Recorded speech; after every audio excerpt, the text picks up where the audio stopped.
अस्सलाम वालेकुम नाज़रीन, धरती टाइम न्यूज़ ऑनलाइन से गॾु आहियां इमरान अली गोपां। ख़बर शामिल कयूं था सोबो देरो खां ज़हूर हुसैन जामड़ो जी रिपोर्ट मुताबिक़ सोबो देरो शहर जे रहवासी उस्ताद कुतुबुद्दीन अब्बासी एहतजाज कंदे चयो त 11 ॾींहं अॻु नामालूम हथियारबंदनि मूंखां हथियारनि जे ज़ोर ते मूंखां सोबो देरो शहर मां अॻूणे टाउन चेयरमैन जे बंगले भरिसां 0 CD मोटरसाइकिल ऐं 20,000 रुपया रोक फुर करे फ़रार थी विया। मूं अहिड़ी रिपोर्ट सोबो देरो थाणे ते दाख़िल कराई आहे। SHO सोबो देरो अकबर आलमानी रुगो ॾटा पियो ॾिए त मोटरसाइकिल रिकवर कराईंदुसि। मां अहिड़ी दां खणी SSP खैरपुर मलिक ज़फ़ार इक़बाल खे ॾिनी, जंहिं SHO सोबो देरो अकबर आलमानी खे हुकुम ॾिनो त ॾोहारियुनि खां मोटरसाइकिल वापसि कराए।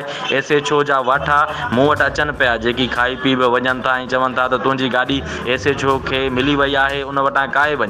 SHO सोबो देरो SSP जा हुकुम बि थुॾे छॾिया। फुर थियल मोटरसाइकिल वापसि कराइण खां साफ़ इनकार करे छॾियो।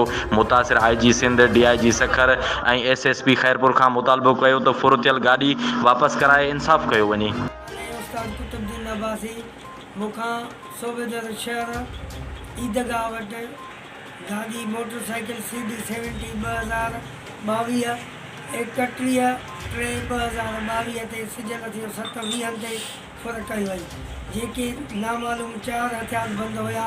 मां सोबे देरे थाणे ते NC दाख़िल कराई। NC दाख़िल कराइण खां बाद में साहब चयो त सुभाणे अलाह मालिक गाॾी तुंहिंजी वापसि कराईंदासीं। ॿिए ॾींहं ते वियुमि साहब ॾे, चई बाबा सुभाणे अचिजांइ। उन ॾींहुं वियुमि वरी चई त ॿिए ॾींहुं अचिजांइ। सो मां बस वारनि सभिनी खे अर्ज़ु कयो आहे, कोई बि नथो करे। उन खां बाद में मां साईं SSP साहब खैरपुर वियुमि।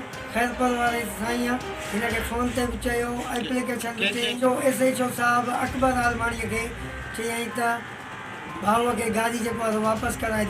जेॾी महिल मां साईं जन वटि हिकु चकर आयुमि, 2 हरायुमि, 3 हरायुमि, साईं मूंखे कल्ह नेठि हिन मूंखे सफ़ा जवाबु हिन जा वाठा उहे चवनि साहब भई बंगले ते गाॾी बीठी आहे, उहे चाहियूं पाणी मूं वटि खाई पी बि वञनि।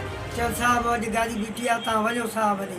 वरी कल्ह शाम जो मां साहब ॾे वियुमि, साहब मूंखे ठप जवाबु ॾिनो, मूं वटि गाॾी कान्हे का, वञी SP खां वञी गाॾी वठी। सो मां साईं जन खे DIG IG सिंध खे सभिनि खे मां अपील थो कयां त मूं मिसकिन खे गाॾी वापसि कराए ॾिनी।